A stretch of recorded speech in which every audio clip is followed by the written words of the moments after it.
إن الحمد لله نحمده ونستعينه ونستغفره ونعوذ بالله من شرور أنفسنا وسيئات أعمالنا ما يهدي الله فلا مضل له وما يضلل فلا هادي له وأشهد أن لا إله إلا الله وحده لا شريك له وأن محمدا عبده ورسوله. Alors les frères, pourquoi j'ai décidé de faire ce sujet? Car il existe aujourd'hui d'innombrables frères et sœurs qui veulent se rapprocher d'Allah, qui veulent réussir, ils veulent plaire à Allah tabaraka wa ta'ala à travers la voie, le manhaj que Allah azza wa jalla a révélé à son prophète. Mais, car ce bas monde est un bas monde d'épreuves, il y a des épreuves dans tous les domaines. Et les épreuves les plus redoutables, ce sont les épreuves dans la religion.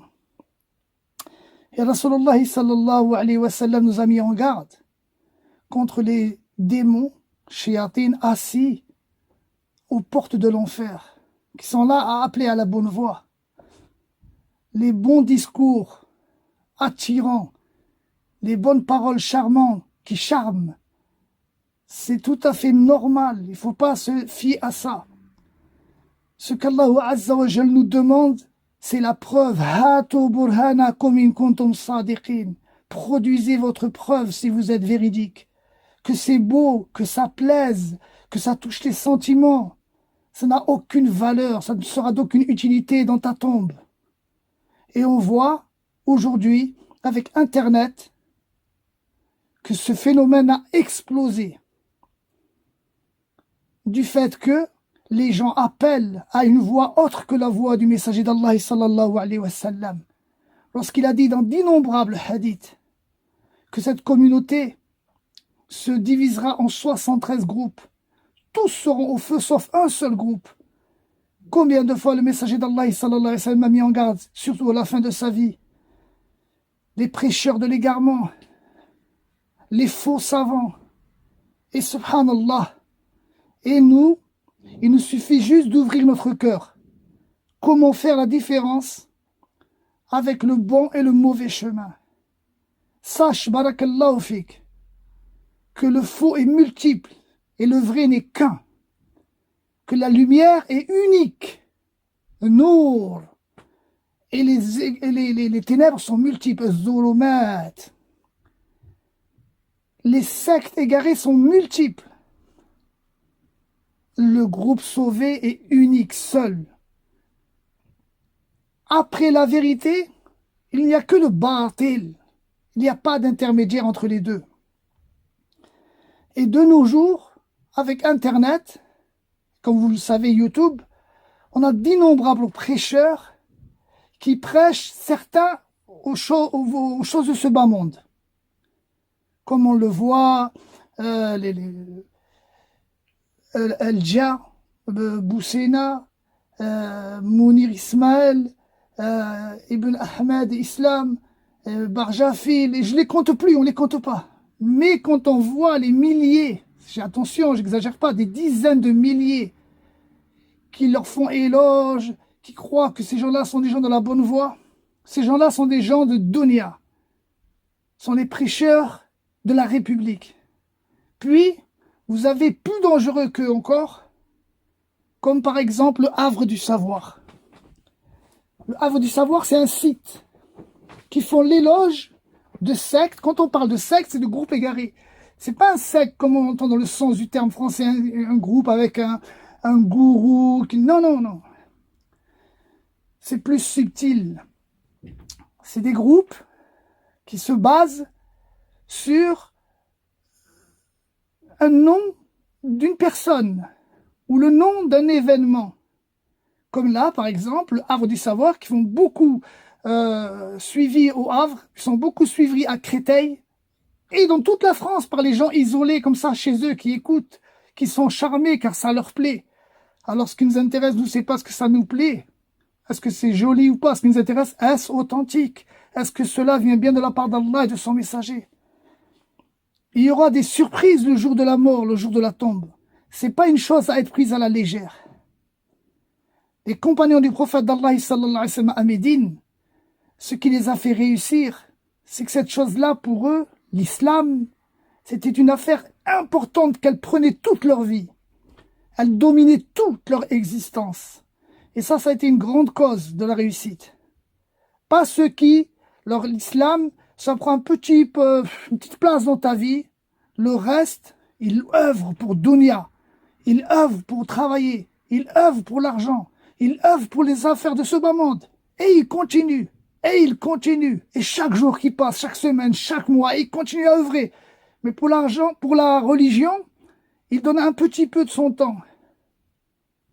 Il s'est réveillé, il a prié 10 minutes, il a jeûné une journée. Et subhanallah, c'est 99% de son temps et de ses efforts pour les affaires de ce bas monde, et 1% et encore pour les affaires de l'au-delà. Alors, barakallahu fikoum, quand ton affaire de l'au-delà, elle est juste 1% ou 2% de ton temps, et en plus de ça, c'est la voie qui mène au feu, et une mauvaise surprise t'attend dans ta tombe à cause de ces égarements-là, quel grand malheur, subhanallah. Alors écoutons bien, barakallahu fikoum. Aujourd'hui, l'impact dans la fitna de la religion envers nos frères et nos sœurs jeunes, surtout en France, je parle, c'est le ash'arisme. Le havre de savoir prétend que le ash'arisme, c'est Ahl-Sunnah wal Jama'a. Les gens de la Sunna, les vrais, je parle, lorsqu'ils se disent les gens de la Sunna, ils n'ont aucun nom qui les attribue à quelqu'un. Ils vont pas se dire, par exemple, les telle personne pour devenir tel groupe.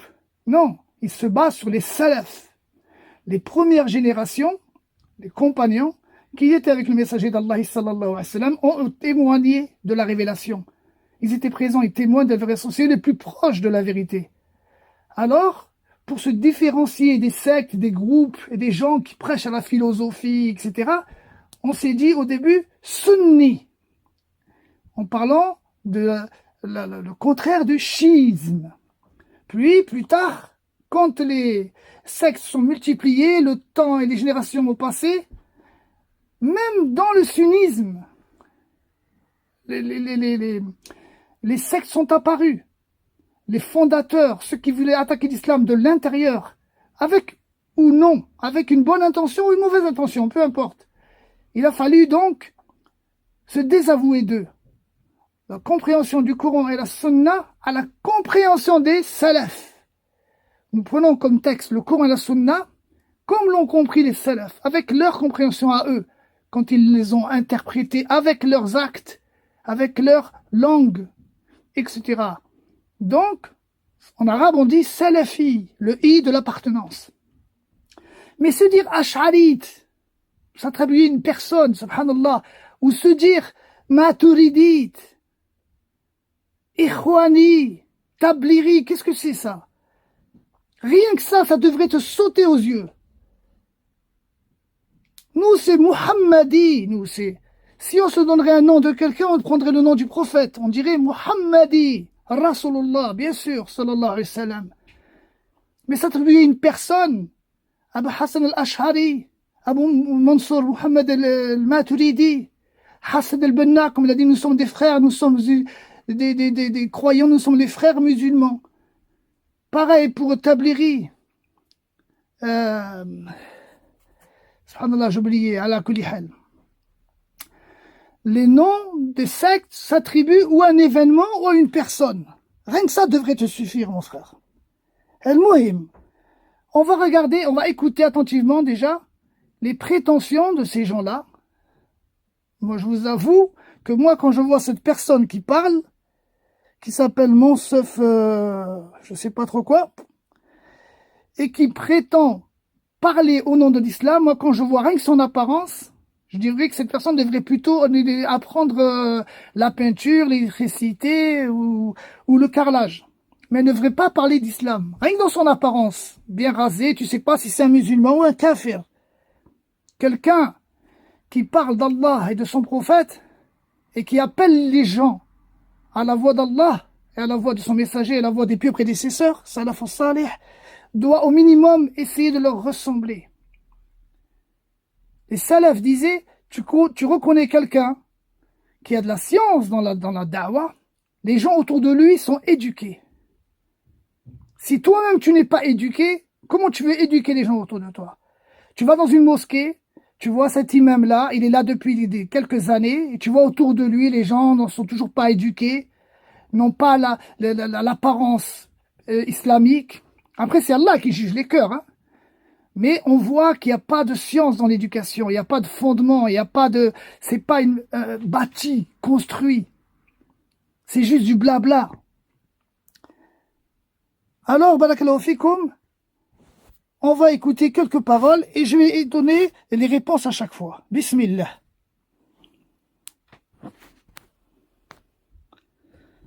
Et donc, nous allons commencer par les Ash'arites. Qui sont les Ash'arites? Des termes pour certains jeunes qui font peur. Hein, tu dis Ash'arite, donc forcément, tu es égaré. Hein, c'est un groupe égaré, etc. etc. Naam, Ash'arit, naam. Qu'est-ce que c'est ce nom Ash'arit? Allah Azza wa Jalla nous a nommés musulmans. Allah Ta'ala nous a nommés musulmans. Il a fait l'éloge de ceux qui sont dans la voie du messager d'Allah et des croyants. وَمَا يُشَاقِقِ الرَّسُولِ مِنْ بَعْدِ مَا تَبَيَّنَ لَهُ الْهُدَى وَيَتَّبِعْ غَيْرَ سَبِيلِ الْمُؤْمِنِينَ. Ceux qui fait scission avec Rasoul et qui suit une voie, après qu'il lui est parvenu la bonne voie, et qui suit une voie autre que celle des compagnons. Voilà pourquoi on s'attribue le Coran et la Sunna à la compréhension des compagnons, car Allah l'ordonne. Comment ça, Ash'arite? Comment ça, Maturidite? Non, Muhammadite, musulman, sur la voie des salafs. Quand on dit pourquoi, Allah, il n'y a plus personne. Quand on dit les Ash'arites sont égarés, on leur demande pourquoi Allah, il n'y a plus personne. Les égarements d'Ash'arites sont très nombreux. Ils renient les attributs d'Allah Ta'ala, sauf 7, basés sur la raison. Ils renient, ils ont une conception du destin d'une façon erronée. Ils ont une conception de la foi de façon erronée. La parole d'Allah pour eux, la parole d'Allah c'est une conception erronée. Et tout ça on va le voir si Allah nous le permet. Naam, disons que les Ash'arites sont un groupe égaré, rien que le nom déjà d'où il vient. Et oui, il y a quelqu'un. Pourquoi il n'y a personne? Il faut, lorsqu'on parle d'Allah et de son prophète, parler avec argument, argumenter avec qala Allah wa qala Rasulullah wa qala sahabatu, et non pas s'affirmer comme ça, dire des choses et on dirait qu'il aimerait que ça soit la vérité. Non, la vérité, tu la tiens ni toi, ni moi, ni personne. La vérité, elle est tirée du Coran et de la Sunna. Pourquoi les Ash'arites sont égarés? Parce qu'un tel cheikh l'a dit. Et c'est ça qui est dangereux en réalité. Pourquoi les Ash'arites sont égarés? Parce que tel cheikh l'a dit. Et c'est ça qui est dangereux en vérité. Mais qui d'autre devrait le dire? N'est-ce pas les mashaïrs qui sont à la tête de la communauté? Lorsque les mashaïrs, ils disent que tel groupe et tel groupe sont égarés, est-ce que ces mashaïrs-là, ce n'est pas leur responsabilité? Lorsqu'un jour l'imam Ahmed ibn Hanbal était assis en déclarant que telle personne n'est pas fiable dans la chaîne des rapporteurs de hadith, et telle personne n'est pas fiable. Un homme présent a dit, Ya imam, tu crains pas que Yom al-Qiyamah, ces gens-là que tu dis qu'ils sont pas fiables, que tu critiques, ils viennent te voir et ils soient tes adversaires Yom al-Qiyamah, pourquoi tu m'as critiqué? Wayhak, il lui a dit l'imam Ahmed. Malheur à toi, je préfère que ce soit eux qui viennent c'est-à-dire en adversaire du pourquoi j'ai mis en garde contre eux, que ce soit le messager lui-même, Yukhasimouni, qui vient, Yukhasimouni, c'est-à-dire en tant qu'adversaire et qui me disent pourquoi tu n'as pas mis en garde contre tel et en garde contre tel. Le fait de préserver la religion du mal, le préserver de la religion de tous qui est pas partie de l'islam, qui ne fait pas partie de l'islam, de tout ce qui est étranger à l'islam, c'est une priorité. Car c'est le chemin, la voie qui mène à Allah, tabaraka wa ta'ala, qui mène à la satisfaction d'Allah. Combien il y a de nos frères et de nos sœurs qui aiment, qui aimeraient se rapprocher d'Allah, qui veulent se rapprocher d'Allah, mais qui tombent sur des gens comme ça, qui sont très profondément ignorants et qu'ils affirment sans aucun argument, sans aucune preuve. Tu le vois, il a un livre sur son côté et il lit en français comme s'il parlerait, mais tu le vois, il lit en fait. Même lui, il est ignorant de ce qu'il dit. Écoutons encore une fois. Qu'une personne a le pouvoir de dire qui est dans le droit chemin et qui est égaré. Ibn Abbas, radiallahu anhuma, il a dit les savants sont les gouvernants de la communauté. Naam, c'est les savants qui, eux, ont sacrifié leur vie dans l'apprentissage, dans la propagation et dans la préservation, comme tous les savants disent, quand Allah Azza wa Jalla préserve la religion, c'est à travers les savants. Si eux ne sont pas le pouvoir de dire tel est égaré, tel, qui est donc à le pouvoir? Qui? Toi? Subhanallah. Ça, là, on ressemble presque aux chiites. Or, les sunnites ont toujours réfuté à ce genre de choses. Alors, il faut savoir que cette notion d'ailleurs de Ahl Sunnah wal Jama'a, les premiers qui ont été nommés Ahl Sunnah wal Jama'a, donc les gens de la Sunna, donc ce qu'on peut traduire par l'orthodoxie sunnite, c'est les Ash'arites et les Maturidites. Les premiers qui ont été nommés Ahl Sunnah sont les Ash'arites et les Maturidites. Subhanallah. Les premiers qui ont été nommés Ahl Sunnah, c'est les compagnons. Naam. C'est les compagnons. Puis, une fois que les gens, certains avec une mauvaise intention, d'autres avec une intention bonne, ont essayé de faire entrer en islam ce qui ne lui parvenait pas, il est apparu plusieurs sectes, ce qui ne lui appartenait pas. Il est apparu plusieurs sectes, comme vous le savez, les Khawarij, du temps d'Ali ibn Abi Talib, les Rawafid, les Chiites, puis est apparu les Mu'tazila. Et lorsqu'il est apparu les Mu'tazila, ils ont basé leur religion, les Mu'tazila, sur la philosophie. À la base, dans la Grèce antique, il y a la philosophie qui s'oppose à l'existence d'un créateur, de divinité. Et plus tard, il a apparu donc des grands philosophes connus, comme Socrate et Platon, qui ont voulu faire valoir la philosophie religieuse. Et ils ont fait des livres. Ces livres-là ont été traduits en arabe. De tout ce qui existe est le fruit d'un accident, muhdathat, est le fruit d'un événement. Donc, je ne peux pas tout expliquer cela, mais on va le voir avec les cours suivants. On est en train de continuer le Wasitiyya, on le verra au fur et à mesure. Est arrivée cette secte-là qui a été ancrée profondément dans la communauté. Mais le groupe sauvé, lui, préservé de toute philosophie, la logique, la science de kalam, la logique, alors que l'islam n'a rien à voir avec la logique. Quand nous on dit le texte, ça veut dire le Coran, les hadiths authentiques, les paroles des compagnons, c'est ça le texte. Rien à voir avec la logique. Voilà qu'est apparu un homme qui, pendant une quarantaine d'années, était lui aussi influencé par le mu'tazilisme. Les Mu'tazila, c'est Hassan al-Basri qui était assis avec ceux avec qui il enseignait, et il y en a un qui est venu qui a posé une question. Les gens aimaient beaucoup poser des questions pour bloquer, pour faire du mal, comme ils l'ont fait avec l'imam Malik. Alors, il a dit, quelqu'un qui fait un grand péché, où est-il? Il a dit, grand péché, il est musulman, mais il est toujours dans le cercle de l'islam, mais il est dans la perversité, dans le sens approximatif. Il a dit non, celui qui fait un grand péché n'est pas comme ça. Il n'est ni mécréant, ni musulman. Bayna manzilatin, il est entre les deux. C'est une histoire connue, je ne vais pas m'y attarder. Et lui a été le fondateur. Fa'tazala, il s'est éloigné, il s'est détourné des assises de Hassan al-Basri. Donc, il s'est détourné et il a fondé sa secte. Plus tard, les générations passèrent et tout le monde a été ancré dans cette foi-là, dans cette fausse conception, négation totale des attributs d'Allah, un égarement vraiment profond.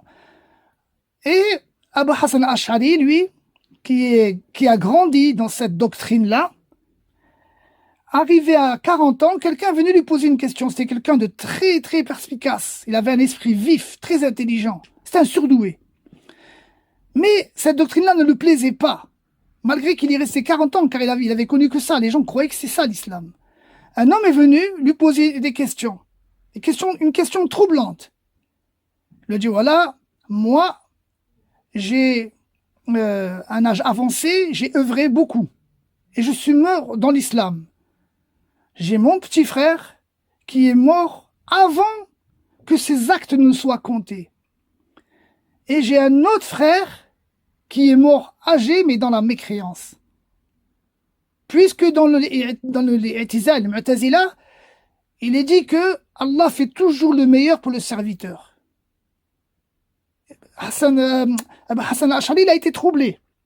Il est parti. Et il est allé chercher un des grands chiites. C'était qui? C'était le mari de sa mère. Sa mère, son père, il est mort, elle s'est remariée avec lui, c'est un grand chiite connu. Et il lui a dit, il lui a mis sur la table les questions qui lui ont été posées, qui l'ont troublé. Moi, une personne qui vient, 3 frères, l'enfant qui est mort enfant, mais il est mort bébé. Où est-il? Il est au paradis. Et moi, qui suis mort âgé, mais qui est œuvré, croyant, en ayant beaucoup agi en islam, toi, tu es au paradis. Et mon frère, enfant qui est mort bébé, est-il au même degré que moi? Il lui a dit non, parce que toi, tu as agi. Lui, non. Pourquoi Allah ne l'a pas laissé vivre pour qu'il agisse lui aussi, qui est le même degré que moi au paradis?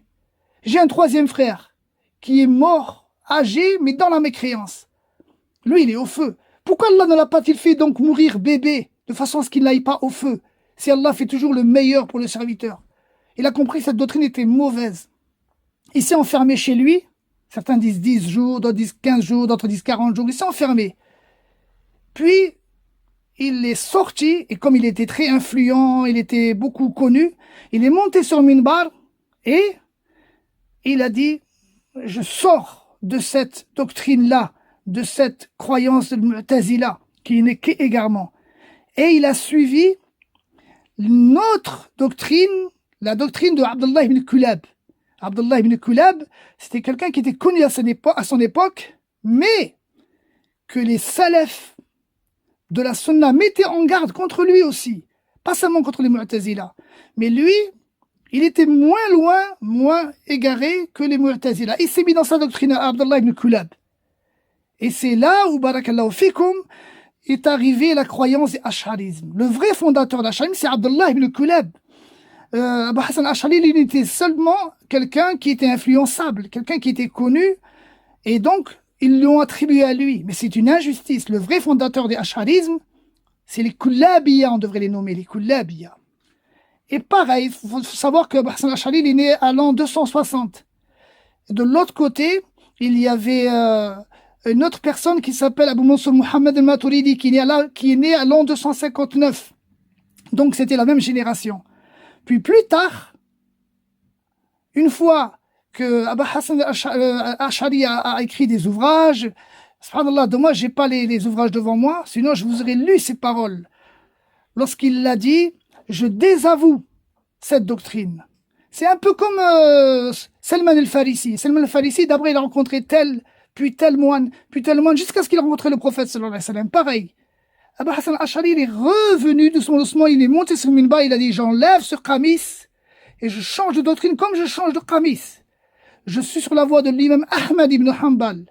Je crois fermement qu'Allah est élevé sur son trône. Que Ibrahim, Allah l'a pris comme Khalil, c'est-à-dire ami intime. Qu'Allah a parlé à Moussa. Il lui a parlé de vive voix. C'est-à-dire il a désavoué le fait de renier les attributs d'Allah. Et il est mort sur la bonne voie. Alors, le fait de se dire que les Ahl Sunnah wal Jama'a, les premiers, c'est les Ash'arites et les Maturidites, alors là, c'est une chose qui n'est pas possible. Nous, alhamdoulilah, nous prenons comme argument le Coran et la Sunna, pas la logique. Eux, leurs arguments, les Ash'arites, c'est la logique. Mais comment pouvez-vous prétendre que les Ahl-Sunnah wal Jama'a, c'est les Ash'arites et les Maturidites, alors que c'est deux groupes différents. C'est des groupes qui ont une conception de l'islam différente. Le prophète sallallahu alayhi wa sallam a dit, tous sont au faux sauf un. Tous les groupes, tous les sectes, quand on parle de secte, parce que le terme qui est utilisé en arabe, c'est firqa. Firqa, ça veut dire comme des secteurs. Al-firaq. Donc, c'est pas dans le sens secte avec gourou, tout ça, non. Mais c'est dans le sens, c'est des groupes qui ont une conception à eux tout seuls de l'islam. Mais le plus important, c'est sur quoi se base-t-il pour avoir cette conception? Pourquoi la source n'est pas Allah a dit dans le Coran, le prophète a dit dans la Sunna, les compagnons ont dit, pourquoi la base, c'est ilm al-kalam, la science du kalam, la science de la philosophie. L'imam Shafi'i a dit, ceux qui apprennent la philosophie, c'est-à-dire le kalam, ilm al-kalam, en arabe, mot à mot, ilm al-kalam, ceux qui apprennent cela, qui se donnent à des efforts à cela, méritent d'être attachés sur une mule. On prend des branches de palmier, on le frappe, on le fait tourner autour de la ville pour en faire un exemple. Les ilm al-kalam, il n'y a aucun bénéfice. Les plus grands doutes, ceux qui, avant de mourir, tombent dans le doute, sont ceux qui ont appris l'ilm al-kalam. Il n'y en a aucun qui a réussi.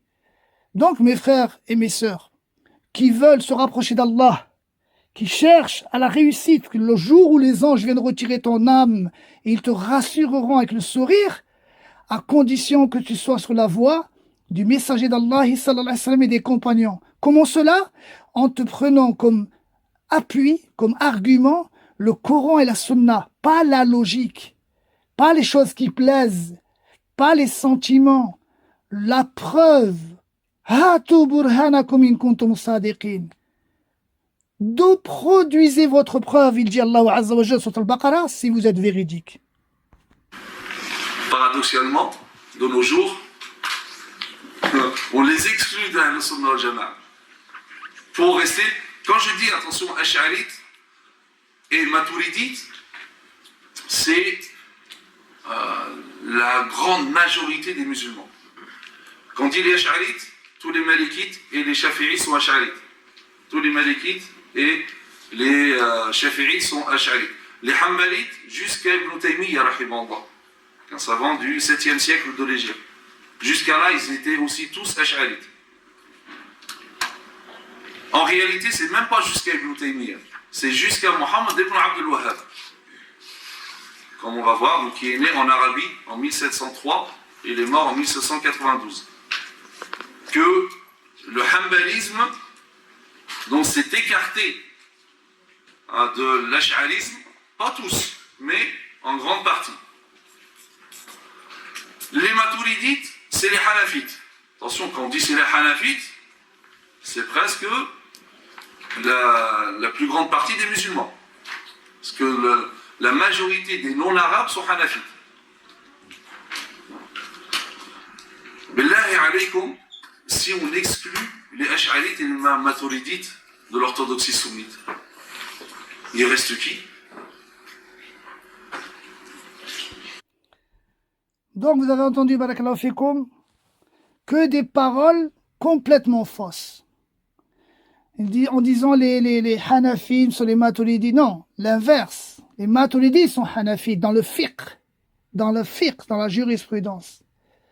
Ainsi que à l'époque où il y a eu l'influence, car, barakallahu fikoum, le nombre a ancré même les gouvernants. Même les gouvernants ont été influencés par cette doctrine.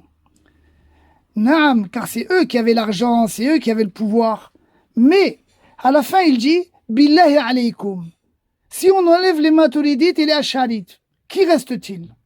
Regardez, barakallahu fikoum, les formes d'arguments des pires ignorances que l'on peut trouver aujourd'hui. Est-ce un argument, ça? Au contraire, le prophète sallallahu alayhi wa sallam n'a-t-il pas dit que viendra yawm al-qiyamah des prophètes qui viendront seuls, d'autres qui seront 2, 3, d'autres qui seront des groupes d'une dizaine, d'autres un peu plus. Malgré qu'ils seront seuls, ils seront dans la vérité, les autres dans le faux. Ce n'est pas le nombre qui fait la vérité. Le messager d'Allah sallallahu alayhi wa sallam n'a-t-il pas dit, j'ai trouvé d'innombrables versions, toutes authentiques, qui dit que le messager d'Allah sallallahu alayhi wa sallam a dit, cette communauté se divisera en 73 groupes. Vous connaissez le hadith, les juifs sont divisés en 71 groupes. Les chrétiens en 72 groupes. Les musulmans en 73 groupes, c'est-à-dire plus encore. Tous seront au feu, illa wahida. Tous, subhanallah, il n'a pas mis d'exception. Sur 73 groupes, on en voit un seul qui est sauvé, qui est sur la bonne voie. Tous les autres sont dans le faux. Donc, rien d'étonnant. Si ce qu'il prétendrait était vrai, malgré que c'est faux, mais si ce qu'il dit est vrai, ça correspond bien au hadith. Donc cet argument, il est contre eux. Ce n'est pas le nombre qui compte. Même les paroles des salafs qui disaient, même si tu es tout seul dans la sunna, sache que c'est toi, al-jama'a.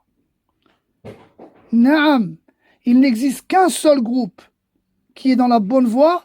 C'est le groupe sur lequel le messager d'Allah sallallahu alayhi wa sallam a dit, sur ce dont je suis moi, wa ashabi et mes compagnons. Naam. Donc, lorsque, mon frère, tu veux te rapprocher d'Allah, il faudra que tu seras capable, Yawm al-Qiyamah, de répondre à lorsqu'Allah te demandera pourquoi as-tu fait ça, pourquoi as-tu pris telle voie. Il faut que tu sois capable de lui répondre, ô Seigneur, j'ai trouvé ça dans ton livre saint. Ô Seigneur, j'ai trouvé ça dans la bouche de ton messager, dans les hadiths authentiques. Et non pas dans la science de la logique, dans la science de plaire. Et cela n'est pas donné à tout le monde. L'imam Ahmad ibn Hanbal, lorsqu'il a rencontré quelqu'un qui pleurait, il lui a dit, pourquoi tu pleures? Il a dit, mon père est mort. Et ton père, il est mort dans la sunna? Il a dit, oui. Il a dit, alors pourquoi tu pleures? Wallahi, mes frères, celui qui meurt dans la sunna, c'est mieux que la vie. Le jour où tu meurs, ça y est, c'est la réussite. Mais si tu meurs dans un groupe, parmi les groupes, tous les savants disent, tous, sans aucune exception, je préfère mourir en étant dans le grand péché, boire de l'alcool, faire des choses, des actes blâmables, que mourir dans un groupe. Voilà pourquoi j'insiste pour mes frères qui sont au Havre, ou qui sont à Créteil, ou qui sont isolés et qui écoutent ces genres de personnes-là. Monsef, je sais pas comment il s'appelle exactement. Monsef Zenati ou je sais pas trop quoi.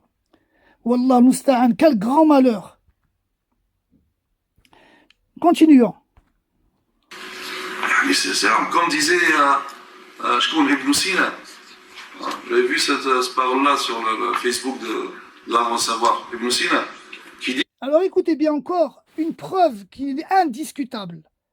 Il sort comme argument, comme disait Ibn Sina. La philosophie qui a attaqué l'islam comme un cancer, comme la gangrène, elle se divise de deux sortes. La philosophie qu'on vient de voir, dont on a parlé tout à l'heure, et la philosophie qui est dans la branche du chiisme et du soufisme. Et celle-là est la pire. Ibn Sina, lui, en fait on en a parlé, si vous vous souvenez, pour ceux qui étaient présents, les trois formes de philosophie, celle qui est moins grave, celle que les Ash'arites, là, ceux qui viennent de parler, le Monsef, je sais pas quoi, Zenati ou un truc comme ça, qui est à fond qui sont jusqu'au cou, qu'Allah les guide, et celle qu'il vient de sortir, c'est-à-dire Ibn Sina. La preuve encore indiscutable qui parle sans science et qui égare tout le monde, Ibn Sina, c'est quelqu'un dont sa doctrine, c'est quoi? C'est que le prophète d'Allah, sallallahu alayhi wa sallam, mentait pour le bien de la communauté. Mais attention, c'est pas une chose qu'il cache ou quoi, non, il le dit clairement dans ses ouvrages, dans ses livres, il est ferme là-dedans. Il dit, Allah n'existe pas, le paradis n'existe pas, l'enfer n'existe pas. Tout ceci est un programme qu'un homme intelligent, surdoué a inventé.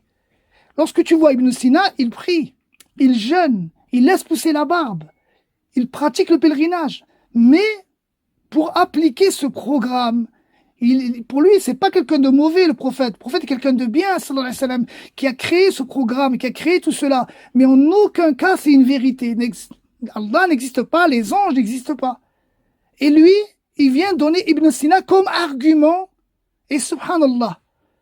Rien que le fait de vérifier ça, mon frère, ça devrait te faire fuir ce chemin-là de ash'arisme, qui renie que Adam, Allah a créé son épouse Hawa d'une côte de Adam. Il le renie, ils disent non. Il renie beaucoup de choses. Pourquoi? On va le voir après cela, on va le voir, Inch'Allah. Qu'est-ce qui les a fait qu'est-ce qui les a amenés à renier tout ça? C'est une règle qu'ils ont imposée pour fonder leur argument, mais qu'ils ont été obligés de faire de grands sacrifices. Renier beaucoup de hadiths. Et il y a certains parmi nous, ils croient que Dieu n'a guidé qu'eux. Dieu n'a guidé que tout le reste, hein, tout ce beau monde égaré. Il n'y a que... Et après, même parmi eux, des fois, après, le feu, il va finir par se consommer lui-même, après. Après, je vais rester tout seul. Hein. Je vais être au paradis tout seul. Donc, il prétend que tous ces gens-là sont Ash'ari et Maturidi. Il cite Ibn Hajar al-Asqalani, l'imam al-Nawawi, al-Qurtubi, Ibn Jawzi, etc. Pourquoi? Parce que c'est exactement la même chose qu'on a dit tout à l'heure. Ces grands savants-là ont été influencés par la masse, car ça faisait d'innombrables générations que les gens étaient dans cette doctrine-là. Donc eux, ils ont été influencés. Comme Abu Hanifa, lui, il a été influencé à l'envers. Pour s'opposer aux Murji'a, pour s'opposer aux Khawarij, il a eu une conviction erronée en ce qui concerne la foi. Je vais être clair. Pour prétendre que Ibn Hajar al-Asqalani, l'imam Nawawi, Qurtubi, etc., pour prétendre que eux sont Ash'ari, il faudrait qu'ils ont les mêmes fondements, les mêmes qawaïd, règles, fondations que le ash'arisme lui-même prétend et propage. Donc, si on regarde la conviction de ces grands savants, on verra qu'au contraire, ils s'opposent au ash'arisme. Ils ont la même conviction que les ash'arites en ce qui concerne certaines erreurs. Par exemple, la main, ça ne veut pas dire la main. Ça veut dire la puissance. Le visage, ça veut dire le royaume. Ils ont été influencés. Mais viens, on regarde maintenant les fondements. Les Ash'ari, ils ont 3 grands fondements. Le premier, al-aql qabl al-naql, la raison avant le texte. Lorsque tu vas voir ces grands savants dans leurs ouvrages, Fath al-Bari, etc., tu verras que jamais de la vie, jamais ils vont faire passer la raison avant le texte. La raison est faillible. Chacun raisonne différemment. On se soumet tous au texte. Comment tu peux prétendre que ces gens-là sont ash'arites? Parce que tu as réussi à trouver dans leurs ouvrages 2-3 caractéristiques, 2-3 erreurs, car ils ont été influencés, tu prétends qu'ils sont ash'ari. Mais eux, jamais ils ne feront passer la raison avant le texte. Eux-mêmes le combattent cela et le rejettent fermement. Le deuxième fondement, les hadiths sont de 2 sortes. Tous les hadiths entièrement, tous, sont de 2 sortes. Les hadiths ahad et les hadiths mutawatir. Les hadiths ahad, c'est les hadiths qui sont une voix, ou 2 voix, ou 3 ou 4 ou 5. Une voix, gharib, 2 voix, aziz, 3, 4, 5, c'est mashhour. Tant qu'ils ne sont pas à un nombre tellement élevé, ils restent dans le degré du hadith à voix simple. Mais quand ils arrivent à un degré de voix, de rapporteur, de chaîne de rapporteurs, c'est-à-dire 25 compagnons l'ont rapporté, ou alors 60 compagnons l'ont rapporté, ça on appelle ça mutawatir. Ils disent et ils prétendent qu'en ce qui concerne la aqida, la foi, la croyance, on ne doit prendre c'est-à-dire fonder notre croyance que des hadiths mutawatir. Jamais de la vie l'imam Nawawi accepterait cela. Ni l'imam Ibn Hajar, ni les autres. Pour eux, un hadith qui est rapporté même par une seule voix, tant qu'il est authentique, il est authentique. On l'apprend et on l'applique. Et il n'est pas permis de le délaisser. Alors comment pouvez-vous prétendre que ces gens-là sont ash'arites? Vous êtes une petite branche de une poignée ou 2, voilà ce que vous êtes. Comment vous pouvez prétendre que le groupe sauvé, il y en a 2, ash'arites, maturidites, et comment vous pouvez prétendre que ces gens-là, ces grands savants, sont ash'arites alors qu'ils renient cette règle-là? Lorsque le hadith est authentique, comme par exemple innama al-a'malu binniyat wa innama likulli imri'in ma nawa, ce hadith est rapporté par une seule voix. C'est un hadith gharib et tout le monde est d'accord qu'il est authentique. Combien de fois le prophète sallallahu alayhi wa sallam, il a envoyé un seul compagnon pour prêcher Allah? Combien de fois il a envoyé qu'un seul prophète? Il n'a pas envoyé un nombre mutawatir de prophètes pour prêcher à un peuple. Pourquoi ils ont pris cette croyance-là, cette règle-là? Pourquoi elle a été imposée? Parce qu'il y avait trop de hadiths qui s'opposaient à leur croyance. Alors, ne sachant pas quoi bon faire, voilà, tous les hadiths qui sont pas mutawatir, on les prend pas. Subhanallah. Et voilà ce qui les a amenés à renier l'Isra, à renier que Allah, il a créé Hawa de la côte de Adam. Pour eux, c'est pas important ça. C'est pas ça qui va les empêcher de dormir. Mais ils sont obligés de le dire. Pourquoi? Parce qu'ils ont renié les hadiths qui sont pas mutawatir.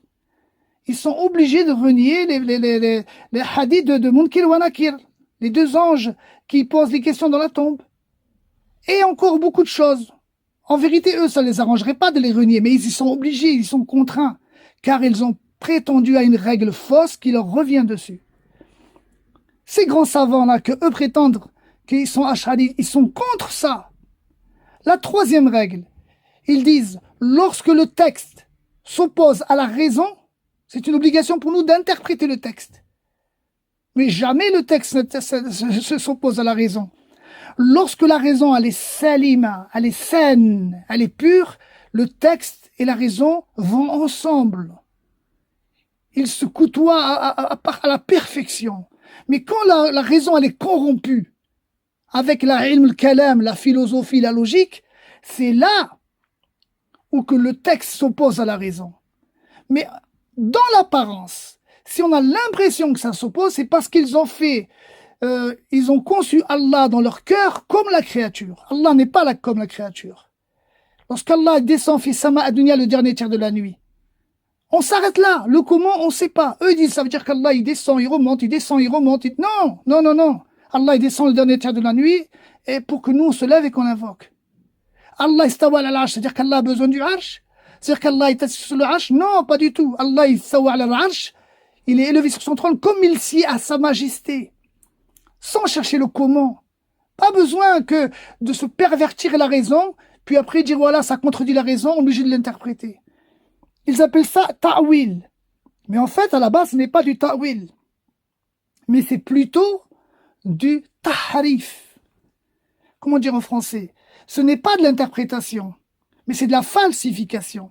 Car l'interprétation, elle doit être bâtie sur une preuve, sur un verset, un hadith, les paroles de salaf, les paroles des compagnons. Mais venir interpréter, parce que ça ne correspond pas à ta passion, bima la yahwa anfusahum, de ce qui ne correspond pas à leur passion, les voilà qu'ils appellent ça de l'interprétation. Par exemple, lorsque des versets ont été interprétés par les compagnons, qui correspondent bien à la saine nature humaine qu'Allah nous a créée dans la fitra, du fait que quand Allah Ta'ala il dit que où que vous soyez, je suis avec vous, dans le sens approximatif, naam, ça veut dire sans nouille, sa vue, sa miséricorde, sa science. Là oui. Pourquoi? Parce que ça correspond aux autres explications des versets et des hadiths. Mais de l'interpréter d'une façon que toi tu décides, qui ne correspond pas, lorsque on parle, Allah Ta'ala, il dit qu'il a deux mains.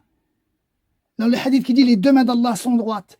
Prétendre que non, ça sous-entend la puissance, ça sous-entend la générosité. Allah a deux générosités. Allah descend fait sama dunya. Non, ça veut dire que c'est sa miséricorde qui descend. Non, ça veut dire que c'est son ordre qui descend. Son ordre et sa miséricorde ne descend que le dernier tiers de la nuit. À chaque instant descend l'ordre d'Allah, la miséricorde d'Allah, à chaque instant. Donc, vous voyez, barakallahu fikum, ils sont partis dans une philosophie grecque et ils ont bâti leur religion sur cela. Je ne me suis pas attardé à chaque sujet, car c'est un sujet, chaque sujet mérite plusieurs heures. Mais en continuant le wasitiya, Inch'Allah, on va continuer à détailler cela. Donc, ils prétendent avoir trois fondements. Et c'est les trois bases sur lesquelles le ash'arisme et le maturidisme sont bâtis dessus. Alors que les deux groupes ne sont pas les mêmes. Par exemple, les ash'ari, ils disent qu'il y a 7 attributs d'Allah. Les maturidis, ils disent non, il y en a 8. Eux, ils prétendent qu'ils ont 13 points sur lesquels ils divergent entre eux. Ils prétendent. Hein. Ils disent, comme il y a les écoles de Madahib, les écoles de fiqh, Hanafi, Shafi'i, Hanbali, il est pareil en ce qui concerne les écoles de Aqidah. Mais subhanallah, la Aqidah, il n'y a aucune divergence. Depuis Adam jusqu'à aujourd'hui. Dans la jurisprudence, oui. On a vu que les écoles ont des méthodologies différentes. Ils divergent sur la compréhension de certains textes. Certains n'étaient pas parvenus tel hadith, etc. Mais en ce qui concerne la croyance, il n'y en a qu'une seule. Lorsqu'il y a quelqu'un qui a une croyance autre, c'est devenu un groupe égaré. On doit garder l'unique croyance qui a été révélée au prophète Mohammed sallallahu alayhi wa sallam, dont il n'y a pas une divergence, pas un poil qui diverge chez les chants de la sunna. Ils prétendent qu'il y a donc des écoles dans le fiqh et des écoles dans l'aqidah. Ceci est le plus gros des mensonges. On continue, Inch'Allah.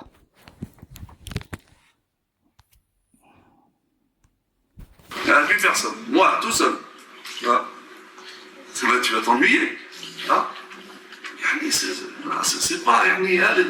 L'exclusion, ça n'a jamais été une solution. Donc dire que les maturidites, l'exclusion, ça n'a jamais été quelque chose de bien. Mais subhanallah, quand tu leur demandes, les gens de la sunna, les salafis, sont-ils les gens qui sont dans la bonne voie? Il va te dire non.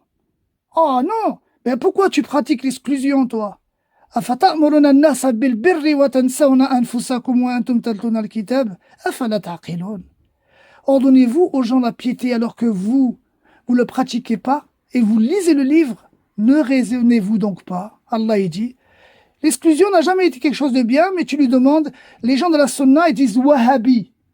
Ils te disent les wahhabis, les wahhabis. Les wahhabis, c'est les Anglais qui ont inventé ce terme. C'est des mécréants, les ennemis de l'islam. Les gens de la sunna ne s'attribuent comme nom que ceux qui s'appuient sur le Coran et la sunna comme l'ont compris les compagnons. En arabe, salafi, le i de l'appartenance, tout simplement. Mais wahhabi, c'est les Anglais qui ont créé cela. Et ceux qui donc nomment les gens de la sunna wahhabi ne font que céder ou s'appuyer par des non-musulmans, par des mécréants, qui eux-mêmes ont dit wahhabi pour les blâmer, c'est-à-dire pour leur donner une image. Alors que ceux qui se disent ash'arites, maturidites, ikhwanites, tabli'i, chiites, tout cela, ils disent chiites aussi, tout cela sont sortis rien qu'avec le cœur, ton cœur ça doit sauter aux yeux. Pourquoi se donner un nom comme ça? Pourquoi s'appeler un nom? On n'a pas de nom, on est des musulmans, Allah nous a nommés musulmans, Ibrahim nous a nommés musulmans. Mais comme il est apparu des sectes, on dit musulmans à la compréhension des sahaba. C'est pas un nom d'une secte, c'est pas un nom d'un groupe. C'est bien montrer que si tu prétends que ce verset veut dire cela, amène-moi une parole d'un sahaba. Tu prétends que ce hadith veut dire cela, amène-moi une parole d'un sahaba ou l'application des compagnons. Voilà ce que ça veut dire. Salafi, moi c'est tout. Je veux être sur la voie des compagnons. Car Allah, il en a fait l'éloge. Il a fait l'éloge des compagnons. Il a fait l'éloge des croyants de leur vivant. Et les croyants de leur vivant, c'était les compagnons. Je parlais une fois avec un jeune. Il a commencé, il a pratiqué, sincèrement, il a commencé, ça faisait 4 mois. Je faisais un petit cours comme ça dans une mosquée, j'ai parlé du grand savant Mohammed Tahir ibn Ashur, grand savant tunisien. Il vient à la fin, il dit oui, mais il y a des choses à reprocher à Mohammed Tahir ibn Ashur. Et si tu me dis ça, toi tu dois être une sommité, normalement j'ai même pas à parler avec toi. Tu reproches des choses à Mohammed Tahir ibn Ashur. Tu reproches quoi? Il est ash'arite. Et qu'est-ce que tu reproches aux ash'arites?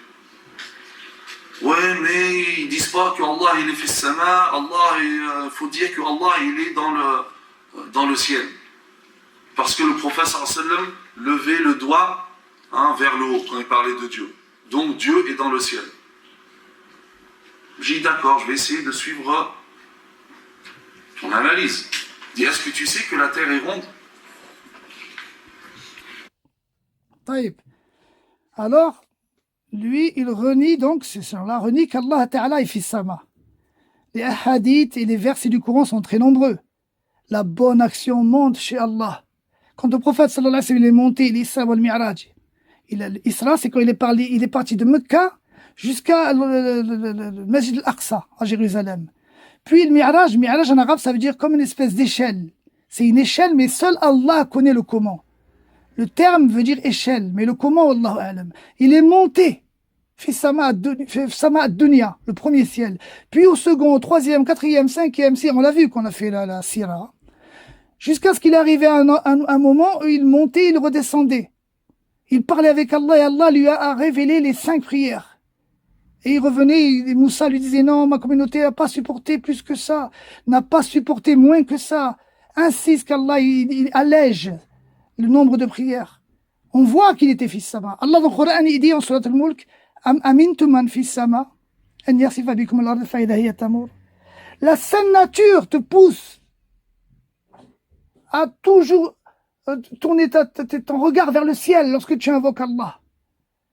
Surtout lorsqu'il t'arrive un malheur, une panique ou un danger, c'est de suite vers le ciel. Ya Rab, Ya Rab, subhanallah.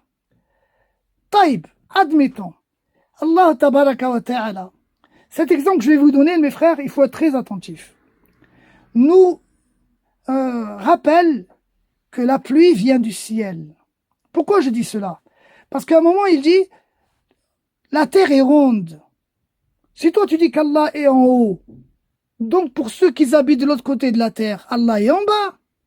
Pour nous, Allah est en bas. Donc, vous avez vu comment ils ont rentré la logique? Ils ont rentré la logique, ils ont rentré l'aql. Après, il dit, celui qui prétend qu'Allah est dans le ciel, ça veut dire qu'Allah est à un endroit. Écoutez bien. Les gens de la sunna, la conception, mashallah, la vraie croyance tirée du Coran et de la sunna. Allah a créé les cieux et la terre.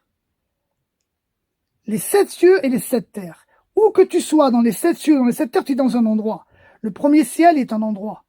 Ainsi que le deuxième. Où que tu es dans le deuxième ciel, où que tu sois, tu es dans un endroit, dans un lieu. Pareil pour le 3e, 4e, 5e, 6e, 7e ciel. Tout cela, c'est la création d'Allah. C'est le lieu. Où que tu sois, tu es quelque part.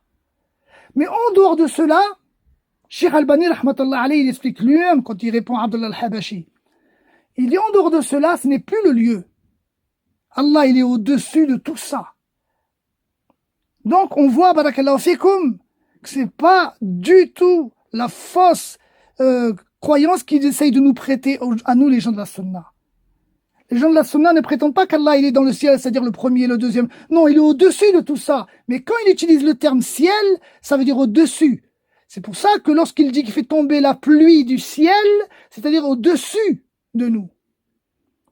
Que tu sois dans cet endroit de la terre ou de l'autre côté de la terre, la pluie tombe toujours au-dessus de ta tête. C'est toujours le dessus. Allah.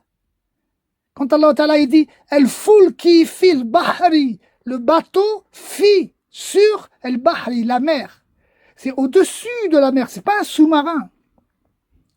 Quand Allah Ta'ala il parle de Moussa, les magiciens, ils se sont prosternés. Pharaon il a dit Amintum lahu qabla an adana lakum innahu lakabirukum alladhi yu'allimukum as-sihr فلو قطعن أيديكم وأرجلكم من خلاف ولو صلبنكم في جذوع النخل et je vais vous crucifier sur les branches de palmier, sur les troncs de palmier. Le terme qui a été utilisé c'est c'est pas à l'intérieur du palmier. Le bâton il est pas en dessous l'eau. Donc sama, c'est-à-dire au-dessus. Naam, il y a d'innombrables versets où Allah Ta'ala il nous montre clairement que la bonne acte elle monte à lui. Quand on parle de hauteur, on dit Subhana Rabbil A'la, Al-A'la l'élevé. Naam, amintum man fis sama. Vous sentez-vous en sécurité de celui qui est fils sama? Toutes ces choses-là sont claires. Bien sûr, le prophète sallallahu alayhi wa sallam a montré de doigt. Allahumma shahad, Allahumma shahad. Donc, mes frères, si j'insiste, c'est pas avec un esprit de rivalité. C'est parce que ça me fait beaucoup de mal de voir tous ces frères et ces sœurs par milliers en France qui n'ont pas eu le temps, ils n'ont pas eu les occasions, et qui n'ont pas d'étudier, d'apprendre la religion, et de tomber dans des gens comme ça, des sites, ce genre-là, là, le havre du savoir, et qui sont très nombreux en France, grâce à Internet, pas grâce à leur... non, grâce à Internet. Ils se sont servis des outils pour égarer les gens, sans se baser sur aucune preuve. On pourrait continuer l'audio, là, jusqu'à la fin, hein, mais je vous assure que c'est inutile. C'est juste voulu ouvrir une parenthèse, montrer l'égarement de ces gens-là, alors que la seule et unique voie, c'est ceux qui se basent sur le Allah a dit. Quand tu meurs, Allah va te dire pourquoi tu as dit ça. Pourquoi tu as pris cette voie? Allahumma, j'ai trouvé ça dans ton livre saint. Allahumma, j'ai trouvé ça dans le hadith authentique. Allahumma, j'ai suivi les savants, car Allah, il nous ordonne de suivre les savants. Regardez l'explication de Surat Ali Imran, quand Allah tabaraka wa ta'ala fait l'éloge des anges. Shahid Allah annahu la ilaha illa wal malaikatu wa ulul ilm qayman bil qist. Les anges et les gens de science. Ibn Abbas, il a dit, ce sont les gouvernants de notre communauté, c'est-à-dire les gouvernants et les savants, on leur doit obéissance. Rappelez-vous le hadith où le prophète sallallahu alayhi wa sallam a dit, à la fin des temps, Allah va faire mourir les savants. Les gens vont s'égarer. Mais maintenant, barakallahu fikum, on est d'accord tous que les savants sont les lumières, les étoiles de la communauté, c'est avec eux qu'on se guide. Mais quels sont les bons savants des mauvais? Ceux qui se basent sur le prophète Allah sallallahu alayhi wa sallam lorsqu'ils affirment une chose, sur la parole d'Allah tabaraka wa ta'ala, avec l'explication des compagnons, sont ceux-là qui sont sur la voie du groupe sauvé. Ceux qui prennent comme argument la logique, la philosophie, le groupe le plus élevé en nombre, etc., cela n'aura aucune valeur. Donc, mes frères, il faut remercier Allah tabaraka wa ta'ala avec la langue et avec les actes de nous avoir guidés sur la bonne voie. C'est une chose qui paraît évidente pour la plupart d'entre vous, mais avec ces gens qui prêchent assis aux portes de l'enfer, la chose, elle devient floue dans les cœurs de certains. C'est une importance de transmettre ce cours-là, pour ceux qui peuvent, Inch'Allah, de le transmettre là où vous vivez, dans vos villes, etc. Parce que, barakallahu fikum, je répète encore une fois, il y a d'innombrables frères et sœurs qui veulent se rapprocher d'Allah, qui aiment le haqq, la vérité, qui aiment la sunna du messager d'Allah, sallallahu alayhi wa sallam, mais qui n'ont trouvé que cette barrière devant eux. Des gens qui parlent du blablat, c'est pour ça qu'on appelle ça l'ilm al-kalam. L'ilm al-kalam, c'est quoi? Il a dit Cheikh Al-Uthaymeen, c'est que des paroles et des paroles et des paroles. Du vide. C'est pas la parole de ton créateur et la parole de ton prophète, sallallahu alayhi wa sallam, comme l'ont expliqué, comme l'ont détaillé, comme l'ont appliqué les compagnons. Subhanallah, c'est une affaire très importante, mes frères. Wa sallallahu tawfiq. À samedi, Inch'Allah. On va rajouter un cours ou deux pour la semaine, d'accord? Pour ceux qui veulent participer. Subhanakallahumma wa bihamdika. Wa ashhadu an la ilaha illa anta. Astaghfiruka wa atubu ilayk.